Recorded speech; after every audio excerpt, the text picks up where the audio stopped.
Your Excellency, the President of the Republic of Kenya, Dr. William Samoei Ruto, my very dear friend, Major, once a major, always a major, don't say retired, Marsden Madoka and his dear wife, Elizabeth, the family of the Madokas, the friends of the Madokas. I want first of all to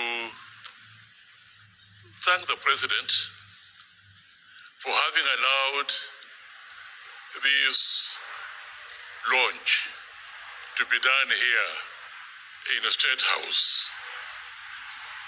I don't know, any of you, whether you are surprised when you got the invitation from Marsden to come. I'm having a big launch. And then I was waiting to hear it will be at Serena Hotel or it will be at Karen Club or some other place. But it was going to be at State House. I was very, very surprised, pleasantly surprised. Thank you, President, for making this State House truly a State House that belongs to the people. People have come here, and we are now here. And thank you particularly because you allowed Marsden to launch his autobiography here. I cannot think of any couple, short of the President, the first families, and so on, who have dwelt in this place from their very youth, who have married very here when they were here, and who have made enormous contribution in laying the foundations of how this place should be run than Marsden and Elizabeth. And that you allowed them to come here and launch a life history. Mr. President, we thank you. Namakofi for President. I do not want in any way to dilute what Marsden has told us this morning with a lot of sense of humor. Thank you, Marsden, for that. The only thing I can now maybe add and appeal to many like us to emulate and follow the example of Marsden. I know my friend Musila here, ameandika kitabu, who were there at the launch of his book, a top civil servant and also politician. People who have occupied high positions, both in the private sector and in the public sector, and in the public sector have also been politicians, I think, and have now retired, I think should be inspired to write autobiographies. The history of Kenya, to my mind, will not be written by historians whose reference would be newspapers and social media, because in that way you get a very warped sense of history of Kenya. I believe the history of Kenya is going to be written by people like Musila, people like Ikirapa, but also by people like Marsden here, people who have given excellent service, who have been men of integrity, who have been men of service to this country.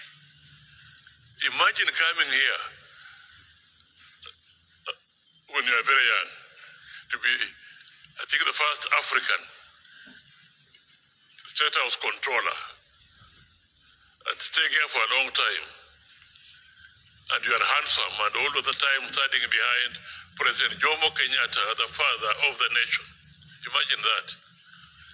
Imagine somebody taking part in a beauty pageant, the first of its type in Kenya, soon after independence, and being crowned as Miss Uhuru, Miss Kenya, the first one, a beautiful lady walking on the steps. And imagine the handsome man behind President Jomo Kenyatta. And imagine the lady who became Miss Kenya.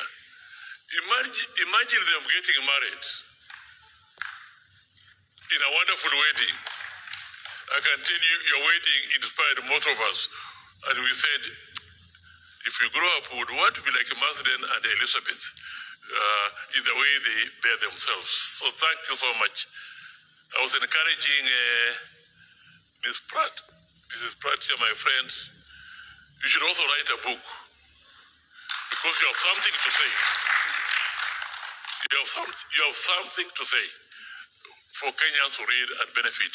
But it is autobiographies such as this that out of them will now come a history of Kenya which is realistic and which is true to the facts and which is not based on perceptions. It is based on reality. So, Marsden, I congratulate you for writing this. You have inspired me. I'm now thinking that maybe I should start writing something. The only thing is that maybe I was sleeping, but you didn't tell us how long it has taken you to write. I remember attending a launch about 2 weeks ago of an advocate and also a corporate person at Serena, and began by saying, it has taken me 20 years to write this book. I went to him afterwards and told him, now, you have inspired me, but if I take 20 years, will I be able to complete my writing the book? I don't know how long you talk. I may want to follow your example if it was a shorter time to write something, to put down something. You have inspired me, and thank you. You always inspire me. We worked together with Marsden when he was the Minister for Internal Security and Provincial Administration, and he did his job excellently well.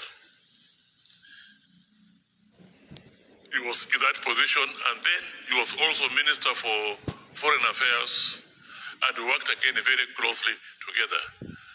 The family of Marsden and my family were friends. This Dr. Njenga was just spoken here. We have been cracking jokes since when, 1961 or what? In London and everywhere else when we were students. So, to me, President, thank you for allowing this event to take place here. Thank you, Marsden, for inspiring me. And I don't want to touch on aspects of your life. I would just want to appeal to those who are here. Having listened to you, I hope they'll now go ahead and buy the book, which I believe is on sale, but the marketing persons will tell you. East African Literature Bureau, I did not know that they publish biographies such as this. I didn't know until today. But me, I was not an author, but before most of us here were born, around 1956, my father published a book with the East African Literature Bureau called The Customs and Traditions of the Luyas. He published in the Luya language, and then was later translated into the English, and I'll negotiate with you to republish it because it's now in demand.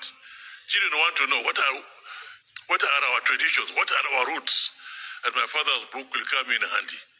And I'm the administrator of the estate of my father, so I look forward to royalties from that book. Thank you very much.